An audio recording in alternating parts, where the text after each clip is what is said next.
In this video, I'm going to show you how to pass data into a modal pop-up box. So far, what I have in this simple app here is a list of to-dos that are getting loaded from a table in my database. If I run this in the preview mode, I can see my to-do list down the screen, which contains a list of to-dos, which I see here.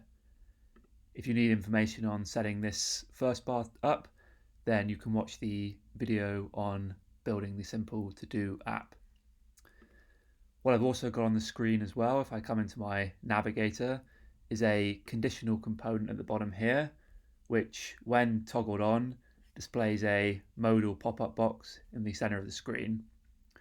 If you need help understanding this section here, then you can also watch the video tutorial on building a modal pop-up box using the Dittofi app builder. For this tutorial though, I'm going to show you how you can make it so that you can click on this pencil icon here, and by clicking on that item, you can open up this modal pop-up box and then show the contents of the row that you've clicked on in this modal. So to do this, what we're going to do first is we're going to go to the variables tab here, and we're going to create a new variable, which I'm going to call to do.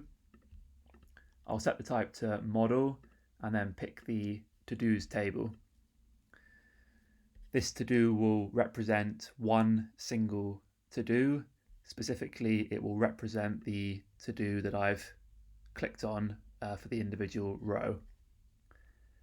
I'm now going to go to my workflow, and I'm going to create a new workflow here, which I'm going to call load to do. I'll save that, and then I'm going to add a input variable down here, which I'm going to call input to do. I'm going to change the kind to model again, and I'm going to pick this to-dos model here.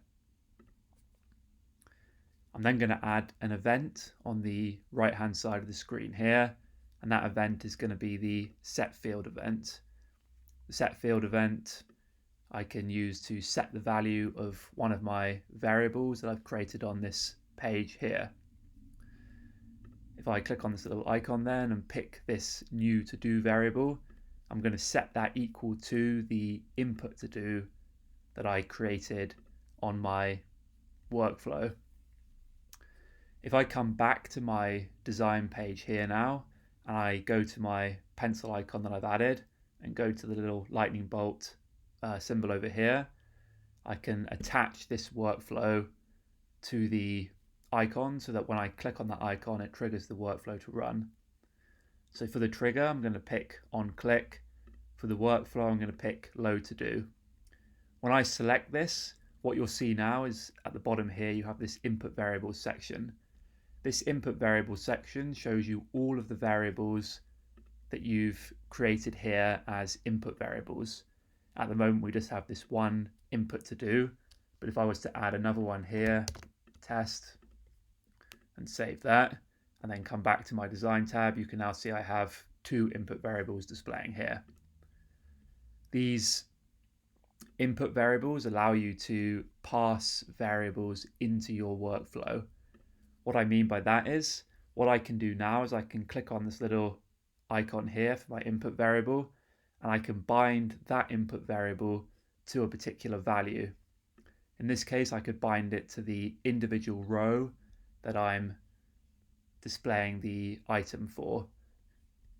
When I click on this image icon now, it will trigger this load to do workflow to run, and it will set the value of the input to do variable equal to the individual row that I'm displaying.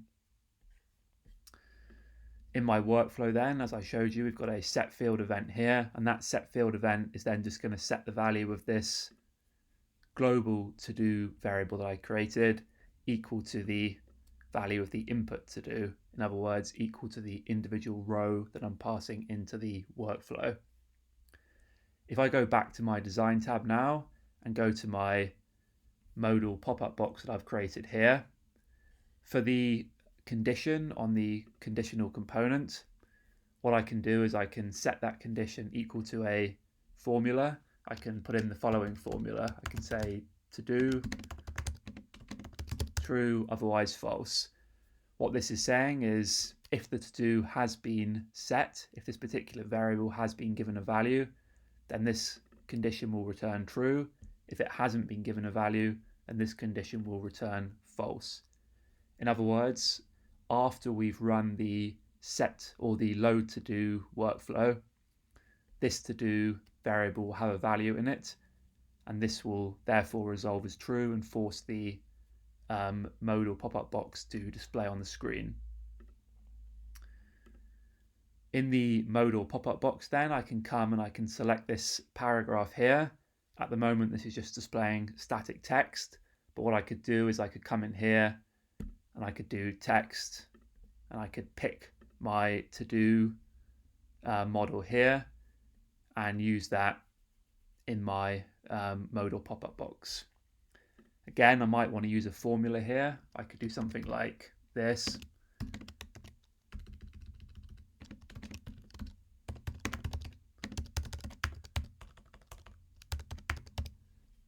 And what this is saying now, in the same way as the previous formula, is we're saying if the to-do is set, then let's return the contents of that to-do. Otherwise, let's just return the text no to-do selected. If you need more information on these formulas, these just use the JSX syntax, which you can find by looking anywhere in Google. This particular resource here will be useful for that.